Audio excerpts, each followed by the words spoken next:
I am Jerry Strohmeyer, the Education and Training Program Coordinator for AME, and I will be your moderator today and going forward. Scott Shive, our usual moderator, is also sitting here with us. Today's presenter is Carl Waddinson, a change agent, maverick, and thought leader on a mission to change the world. Carl is president of a prominent Rhode Island manufacturer, Vibeco Vibrators, treasurer of the board of directors of the Rhode Island Economic Development Corporation, World President's Organization Manufacturing Excellence Network Officer, an in-demand speaker at international trade conferences, radio and television host, devoted husband, and father of 4 exceptional young leaders. Carl passionately challenges the status quo to inspire the pursuit of excellence in all facets of business, government, and life. Before we start, just a couple of housekeeping items. You will be in listen-only mode throughout the webinar. You will see that you are muted on the attendee panel on the right side of your screen. If you have any questions during the webinar, please type them into your question area in the attendee panel and click on Submit. We will review the questions at the end of today's presentation and answer as many as we can. When you log off today, please check your email inbox, and it will be an invitation and link to fill out a short webinar attendee survey. Please take a few minutes to complete the survey today, as your feedback is very important. Carl has also graciously agreed to provide a PDF of today's presentation. We will be sending that along with a recorded link for the webinar replay to each of you no later than Tuesday next week. So without further ado, I am pleased to introduce Carl Waddinson, who will present So What Are You Going to Do Now? Take it away, Carl. Thank you, Jerry. Thank you, AME participants on today's webinar. And so our topic is, so what are you going to do now? And I'm sure most of us hear this from our wife, our kids, our partners at home. But when you're sitting in the president's role, the buck stops there. So a little bit about our company. We're a manufacturing company. We're based in Rhode Island. We manufacture 1,300 different products, vibration products. We have a very high mix, low volume, on standard and custom models. We really pride ourselves on 100% made in the USA and a North American supply chain. So we really try and procure a short lead time on our supply chain. We have 190,000 global customers that we deal with out of this facility. We have another 40,000 out of Canada, UK affiliates, and in Australia. And we have a ton of global competitors that are looking to eat our lunch. So here we go, the courageous conversation. So what are you going to do now? It all starts with dialogue. So if I can roll back the clock of time to about the year 2000, we were an organization probably not much unlike anybody listening today. We had some great products. We had well-intentioned people, and we had customers that were looking for solutions from us. The one thing that lacked was that we didn't understand the sense of urgency of our customers. And it started one day where we make industrial vibration and construction products. We had just won a big bid for all the vibration equipment for the Tampa-St. Pete Bridge. And in the scope of the project, it was about $1 billion job. Our part in that was the most essential with the vibration equipment, but dollar-wise, it was about a $25,000 order. So we had a young representative from a distribution house down there that sang the merits of our company, and he also told them that we were USA made. And for construction workers, that's a big thing. We got the order, we gave them a delivery date, and what do you think happened? That date came, we couldn't deliver. We gave them another delivery date. What do you think happened? That date came, we didn't deliver. Finally, 10 days past due on the order. It was a Friday late in the afternoon, Eastern Standard Time, about an hour before 5 o'clock. This gentleman called, and he was in tears on the phone. He was crying to one of our CSRs. And I was at home, sick with bronchitis, and thank God at least the communication model we had in our organization before Lean was open and authentic. And Giovanni called me at home, and he said, Carl, you'll never guess what happened. There's a grown man on the other end of the phone here. He's in fear of losing his job. But bigger than that, Carl, he's in fear of all his coworkers and the $10 million piece that they have of this $1 billion project of losing that for their organization and coworkers as well, because we let him down on the delivery date. And Giovanni's plea at that time was, Carl, I need some help. I feel bad for this guy. I've never heard a grown man cry on the phone. And at that point, I had asked myself, so what am I going to do now? So I jumped out of bed. Well, I probably didn't jump out of bed. I got out of bed. On the way to work, I called Giovanni, and I said, Giovanni, you got to call the crew and grab people before they leave and ask them if they'll stay and help me, because we have to take a full roll call of where we are with this order. And the order and the delivery dates weren't due to the people here. It's never people-based. It's our process stunk. The process was terrible. It was the wrong time to analyze the process, but we didn't have communication. We had siloed departments. We had a process that had handoffs that weren't clear, that couldn't be understood properly. So we had a whole mismatch of parts and pieces, halfway done, fully done, not completed, people wondering what to do, what the expectation was. But thank God my crew had faith in me and had faith in each other. We stayed. We put this together. I put on a welding helmet. So this is the president of the company. Everybody's looking at me, okay, Carl, we got it. What are we going to do? We don't have a welder. I said, you know what? I cut my teeth in the welding area. I'm welding, guys. Everybody else, let's go and hit it. In the meantime, I had one of our associates call the UPS representative that we had. It was the first time in history. Thank God we're a small state, because I wouldn't want to do this in Texas, Philly, California. We stopped the UPS next day airplane and had them hold on the runway for half an hour so we could get the product up there and get it to our customer. At the end of this whole exercise, guys, this should be an Olympic moment. It should be a World Series moment. It should be a Super Bowl moment, that we did things with Herculean effort and made it happen. That wasn't the case. This was very lackluster because we had let our customer down. We knew that we had just deteriorated our brand, and this was our Doug Flutie, for those football fans out there, this was our Hail Mary pass.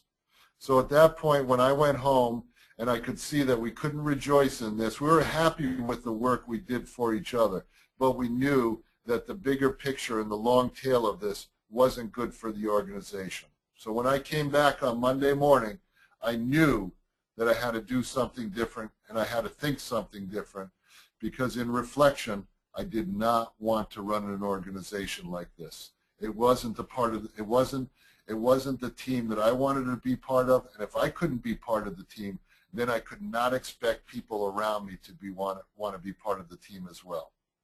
So the conversations needed to start, the kind that put a pit in your stomach. And we've all had them, whether you have had them at your home life, whether you've had them in your business career. It's the kind of conversation that you need Pepto-Bismol.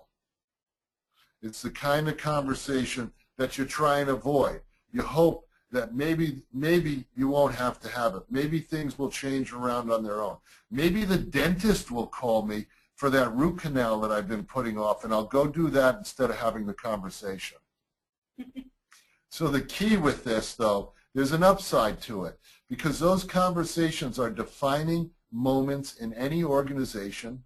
They're defining moments for coaching. People love to be coached. You know that the best teams in any sports or NASCAR, whatever it is, that their coaches struggle to have these conversations. But when they do, and when they're authentic, they're unbelievable. It's the kind of conversation that can add clarity and remove all assumptions. It's the kind of conversation you need for success. You will not be successful if you don't have a little bit of pain. And I love listening to blues music, love listening to country, and you cannot sing those kind of lyrics and music without a little bit of pain in your life. And you can tell the artists that have had the pain and it just comes out in aces. And it's the same in your organization. You have to have a little bit of pain for success. And the conversation that, if it's done right, makes everybody feel better.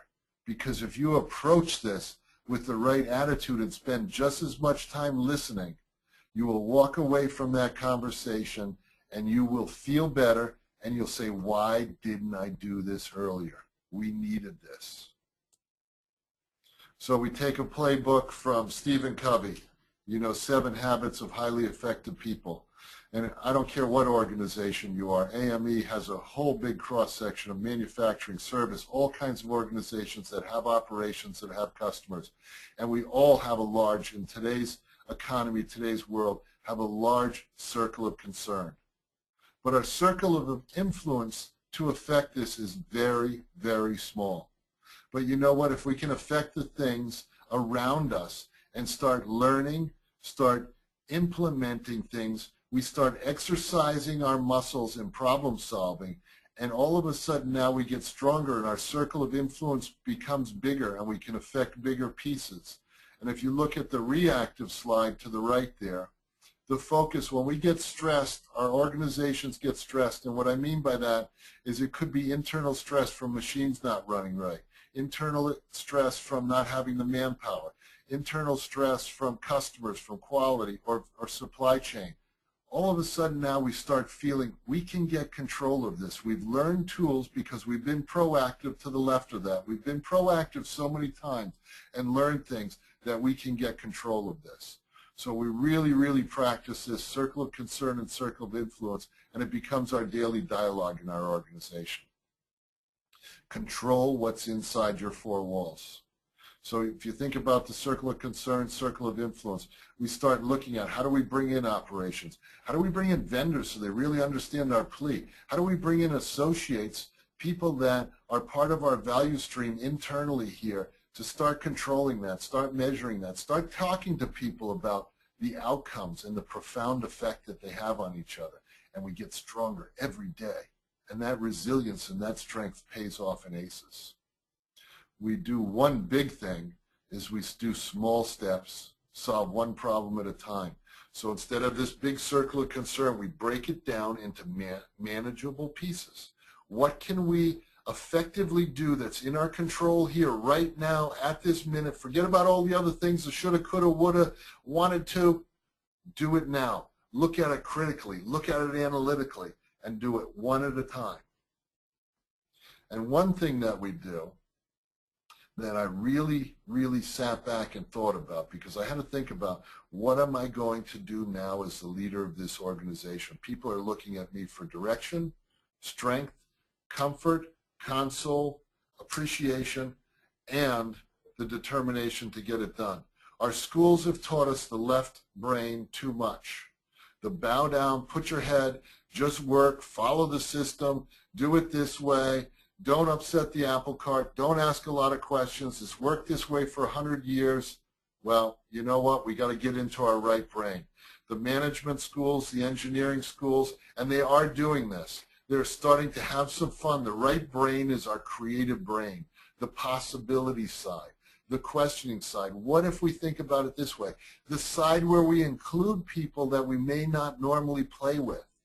And in that play, in that creativity, in that world of infinite possibilities, we come up with our greatest breakthroughs. And that play side, the more you get comfortable, that play side will be your destiny.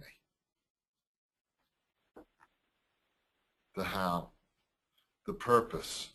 The purpose for us is our true north, and I didn't talk about that earlier. When I came back from that mayhem, that mishap with a customer letting someone down, I told everyone, and I sat and I explained, we need to do things same day, next day, meaning that to our customers, we need to do it today, have it out by tomorrow, or the next day. It has to be in a truck and get it rolling. Everybody looked at me like I had 2 heads. I was trying to connect the heart with everybody that we are here for a purpose for our customers, or they will not be lining up one day.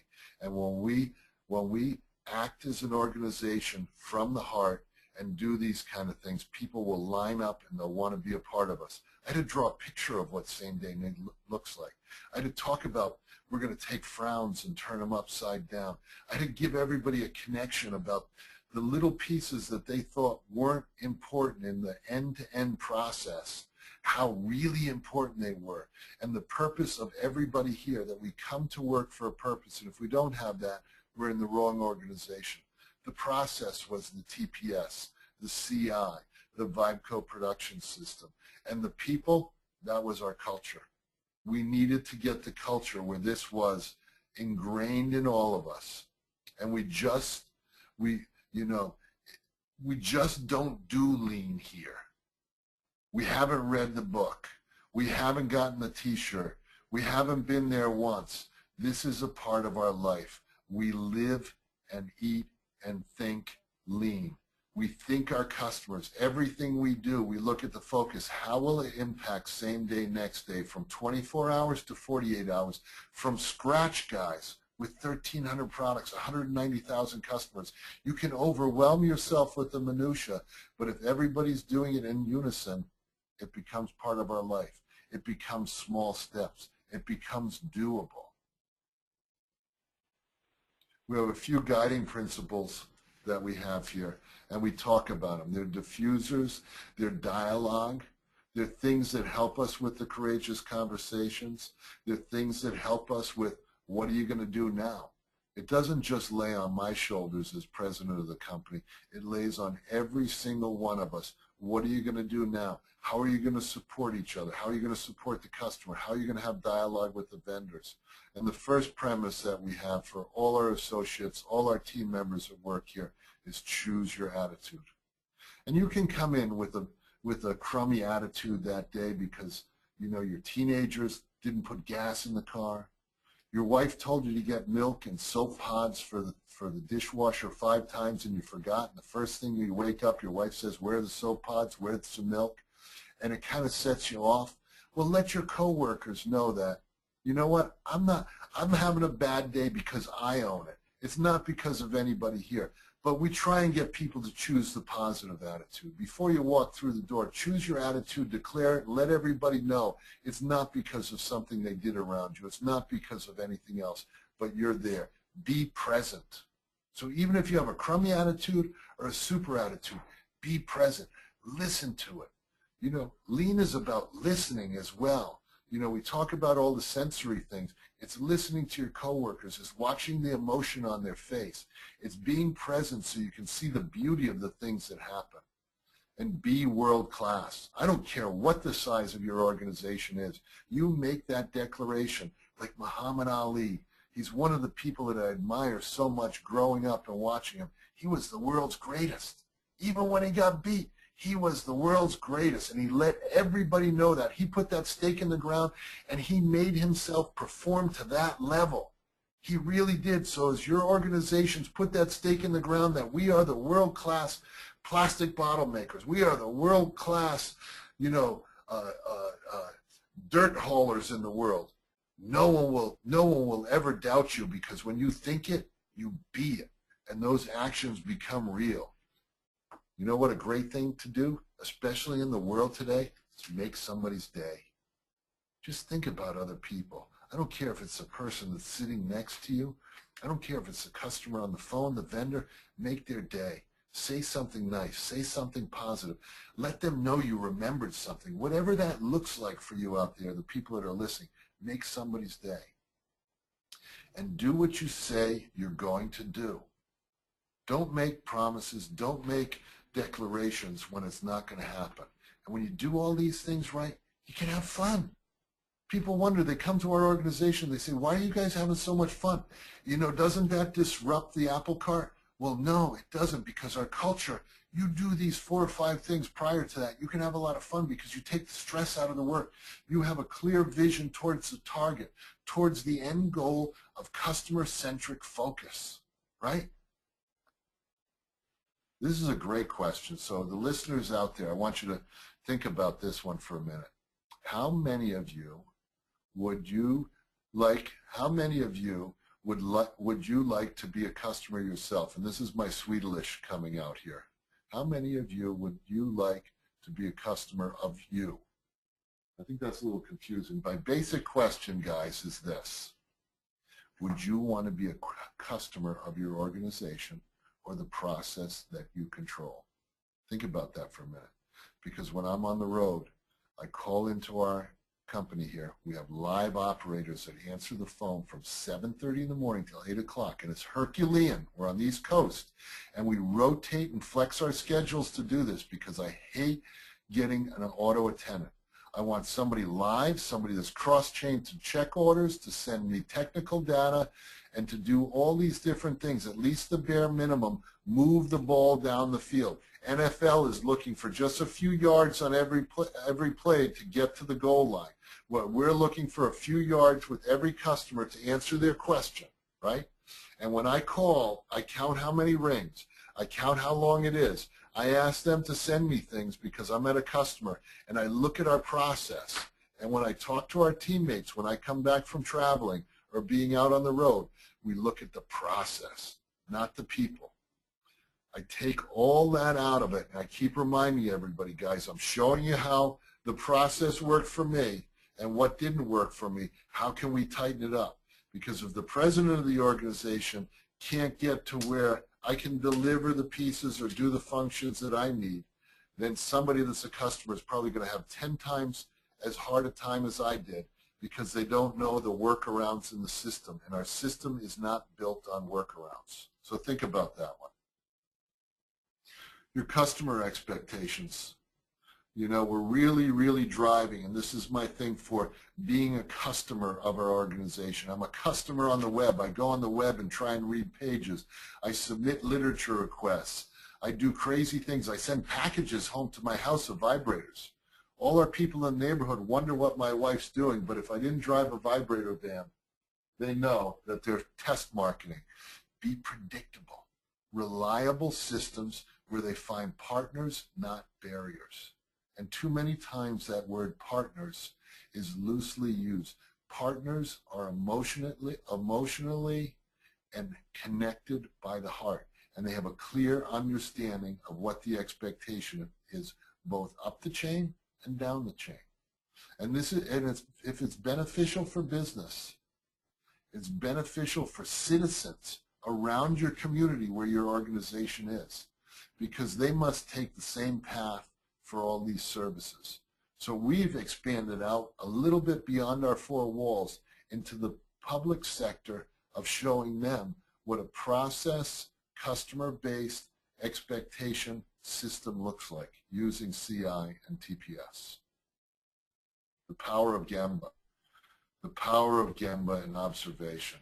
I really, and I'm sure a majority of you do this, but boy, I have to force myself every day because it's so hard. You can get so wrapped up in things that you're doing for other colleagues, for customers, and you're going to be at your busiest point, and I don't care who it is in your organization, whether it's your president, vice president, whether it's a line worker, people have access to me nonstop, and when they come into me with something, with an issue, something that's a roadblock, the Gemba, the place where the work is done. I get up from behind my desk and I said, don't tell me, show me. And I walk out and I detune everything in my brain and I focus in on, remember those 5 things I talk about, choose my attitude, be world class, make somebody's day, focus in on what's going on, and if I need to bring more people in, we bring them in and we try and attack it one small step at a time, very analytically. And this is a picture of, we call our vibration nation circles. And we have 4 of these throughout our organization, and different people take turns in these observation stations to look at what's going on around them. It's like going out to nature and soaking it in, listening to the sounds, watching the movement, watching the people, watching the flow of information, watching work stop, watching work start, watching the handoffs. And you cannot speak in these circles. It is purely observational, and they spend 4 to 6 hours standing there. And here's a sheet that you'll have, and these are critical things to us. You know, we kind of make some fun with this. Stuck in a circle. Now, what do I do? So it goes back to this. So what are you going to do now? Well, what do I do now when I'm in this circle? You're looking around. You're watching machines. You're watching operators. The where, the when, the what, the how, the who. And you just write down the details that you see. And then we reflect back on these in a few days and give a report out. This doesn't happen by accident, the things that we're doing here and the places that we've taken our organization. It's not something you buy. We've toured over 6,000 people in our organization in the last 3.5 years. And when we get an organization that comes in and wonders who did this for us, how did they get this consultant, who are the stars in this, we tell them it's not something you can buy. And it's not something you just find. This is work. This is the hardest doggone work I've ever done in my life. It is the most rewarding work I've done in my life because every day it brings some kind of new fascination, some kind of new discovery, some kind of new epiphany to all of us. And as I watch the team members in our group grow, they grow their left brain, they grow their right brain, they grow their circle of influence, their circle of concern, they grow their problem-solving capabilities. I am just astounded at the simplicity and the elegance that they come up with for solutions. And this is the work that really leads to success. Imagine a group of people who face the same problems. And that's the beauty of AME. That's the beauty of Lean. We've assembled a group of people that are looking for something different. And you know, we have people that have been in these shoes before. We have people that will answer us authentically, genuinely, and people that will explain the fine details. And we can ask them 5 times why, and they won't get upset with us. And we can ask them until we finally have that aha moment. And people willing to share and have shared vision. People with confidentiality too. They understand that. They're not going to ridicule us. They're not going to make fun of us. They're going to understand that and they're going to share. How does it change the game? This is where the innovation and the beauty of North American manufacturing and just even global, I don't care what country you are, you do these things, you make a strong economy for your country. This is a global issue. And listening. Seek to understand first. Focus on the feelings. Reflect back what they have heard. And you know, this is a critical piece for me because sometimes I go 200 miles an hour and I have to ask and say, what did you just hear? Can you tell me? Because I don't want to miss some fine detail. So we go off in different directions. So at least we have some control. Let's draw a picture. Let's make a map. Let's get the facts and let's see how we change the outcomes that we had previously. Again, how does it change the game? These are huge game changers. And the beauty with this doesn't cost money. Yes, there are things in Lean that cost money. Yes, there are things that we'll do. But the basic human element of this is just one-on-one with people, one on a group of people, a group with one. It's interpersonal relationships. And think about our Lean society, the AME events, the different events that everybody's been to, the different organizations that you've been to. Suspend your judgment. Don't think you know. I had to do that many, many, many years ago. I know very little until I get to go out and see it, hear it, have it explained. All I am in that cog of problem solving, all I am is another person sharing my feelings, my knowledge, and then we collaborate those, put it in a big churning pot, churn it up, and we come out with the best that we can have, something that's predictable, and no interrogations. You know, with 4 teenagers, boy, I am the best interrogator there is. Stalag 13, Colonel Klink, all those guys, I would have been right there with them. They would never have dug a tunnel out for those that are old enough to know what they were doing, their big escape. You've got to get rid of the interrogations. People shut down. And when you see people shut down, back yourself off and say, I'm sorry, I did not mean to interrogate. Just see that. We all know when we shut people down. And it's just sometimes a bad thing that we do. There are no fixes, no should-haves, no advice. We're just there to help. Put your critic and cynic on hold. Again, how does it change the game? Because I'm trying to answer that question. So what are you going to do now? Well, I'm going to do all these things because if I want the game changed, I need to do these things or no one will follow me. They will not connect. I will have the best answers left on the shop floor. I will have the best answers and solutions left at the desk in the office, and we will never reach our true potential. Questions, ask clarifying, thought-provoking questions. Share something of myself before I ask a question. So I'm just sharing, I remember way back when this happened to us, and boy, it stopped us in our tracks. But, one of the guys on the floor had a great solution. Or share that, geez, I've had this problem for so long and I've never been able to break through. Does anybody else, can we have some input to that? Inquire to identify the real issue and create self-awareness. Gather the facts. Change the game. With all that being said, and with all the hoopla and the economy, and with all our organizations, I truly, truly believe in global history for the U.S. and other countries. It's a defining moment for all of us and our organizations. Are we ready to get on the lean bus? Are we ready to get our people involved? Are we ready to have reflection about our organizations and see, are we doing the expectations of our customers? Are we ready to have long-term success, building that foundation? And you know what? I think we are. I think that the clarity now and with the things that we're doing as being members of AME, being members of a lean community, that if we don't help each other share, and I'm going to impress on you, if we don't go out and help our local towns, cities, schools, municipalities, and states understand the profound breakthroughs that we're having about processes, not people, about lean, reducing the cost, the waste, the improvement. If we don't do that, we're going to be in deep trouble because people are just going to throw money at the problem. And money is not the issue here when we're going down the lean road.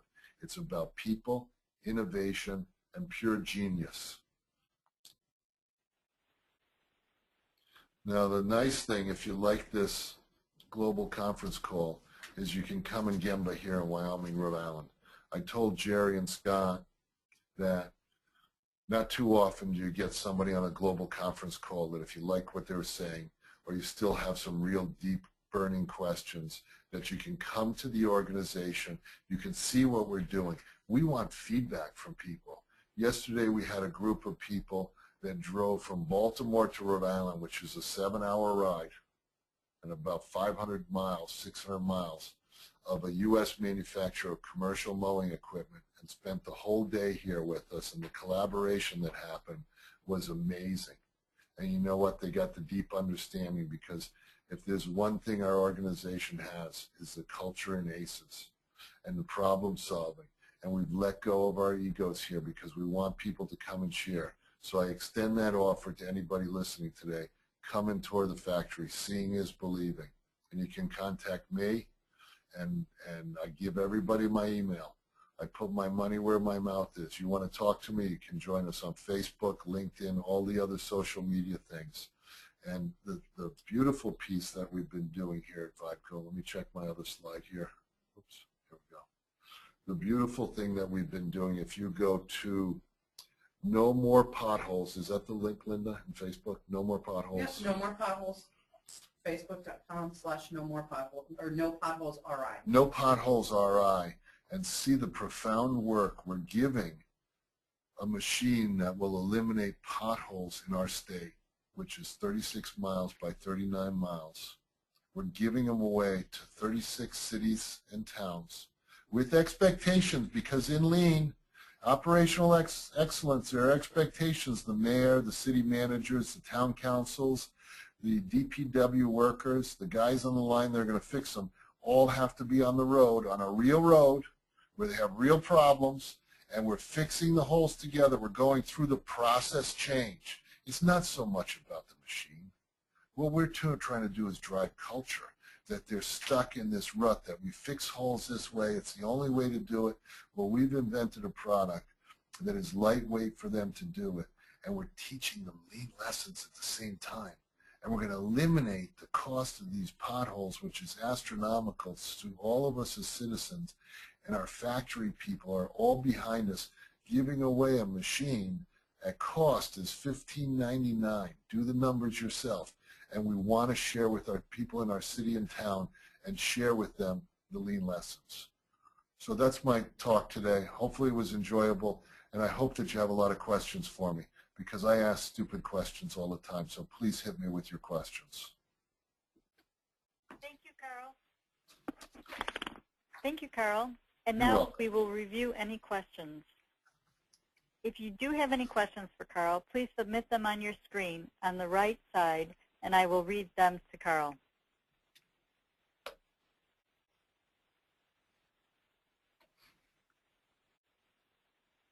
So as of right now, we don't have any. Well, you know, Jerry, Yes. the key thing here is I'd love to get some feedback from your group here. Did I resonate to some of the issues that they have there? Is there something that I could give clarity to you or Scott about that I talked about in the presentation?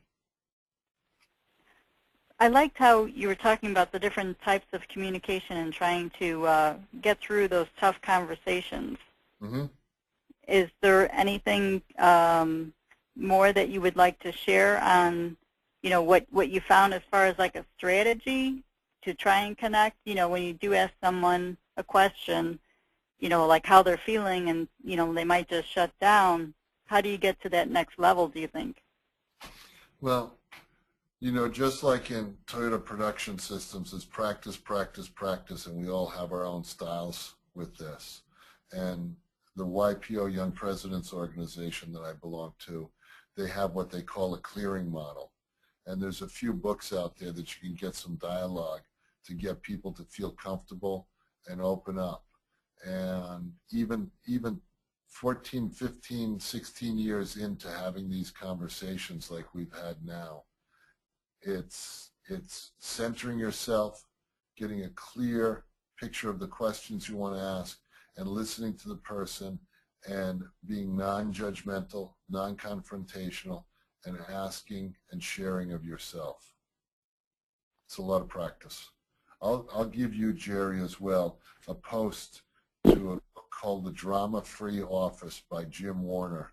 And it's this human relations side of how do we get rid of this, because we have the naysayers in our organizations. We have the people that are the enablers. We have the people that are the victims. We have the people that are the heroes in organizations. And we need to just say, we're not going to play in this. You can't go and rescue people all the time. They need to fend for themselves. You can't be a victim all the time. You have to take some ownership. You can't be a villain and say, well, they're not doing it. It's them. It's they. Well, who's them and they? Can you articulate them and they? Can we get down to the process? And that's one of the keys. And we train our people with this as well. Great. Thank you for that. We do have a question. How do you build initial trust with people? Through authenticity, through being vulnerable yourself, right? And that vulnerability is something that people can sense. They can sense when you're being genuine. They can sense when you care. And it's a whole different dialogue when you're vulnerable, when you're sharing of yourself, when you're being authentic, when you're thinking in your brain, how would I want to receive a message? How would I want to receive the redirection that's going on here. And it's checking in with people once these things happen. And it's confidentiality too. So many times people forget about this confidentiality piece. And the confidentiality piece is one thing that you may tell somebody something and then people laugh things off when it's kind of a serious moment and you wonder why you laugh. It's a defense mechanism. Don't ever laugh at somebody. Listen to them, because too many times people do that. Don't ever go and repeat what somebody said if they're vulnerable. Share of yourself and you'll see a big change in the culture of your organization. Great thoughts, great recommendations on that. Thank you. I think that that takes our webinar to a close. So again, thank you, Carl, for a very insightful presentation and the generous offer for AME members to tour your Vibco Vibrators facility in Wyoming, Rhode Island when they are in the area. We'd love to have them come anytime, and seeing is believing. Great. Actually, we do have one more question that came in. So, yes. Carl, if you have a chance, to what extent did you provide training on all these concepts, such as the circle of influence, to your team? Well, our team and our organization here, we spend 35 hours in a 40-hour week working on the work. And generally 5 hours people will work in their work areas to do improvements. They'll spend time in the classroom.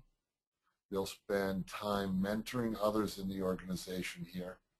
And it may be, it's not 5 hours continuously, but on our manufacturing floor, everybody's decided that our whole manufacturing floor is going to be on wheels, besides the big tombstones of equipment that we just can't. But they can rearrange, they can do whatever they need to do, they can ask for help from others with the vision of this 24 to 48 hours of expectation from our customers. I teach a lot of classes. We bring in thought leaders and teach classes. We bring in the tours that come in here, and our people, you know, will guide the tours through here. They spend a lot of time working on themselves and working on their areas to improve. And they get so much more work done in a day, even with that ability to have flexible improvement time. So anybody out there listening saying, we're too busy, we don't have time, well, in reality, you don't have time not to do the stuff. So it's better to do it and then make up hours in the day. Great. Thank you. Well, this brings our webinar to a close. Our next webinar is scheduled for April 11th, titled Help Wanted, Using Visual Management to Drive Continuous Improvement. Please visit ame.org webinars under events for more information and to register. And don't forget to fill out the short survey that will be in your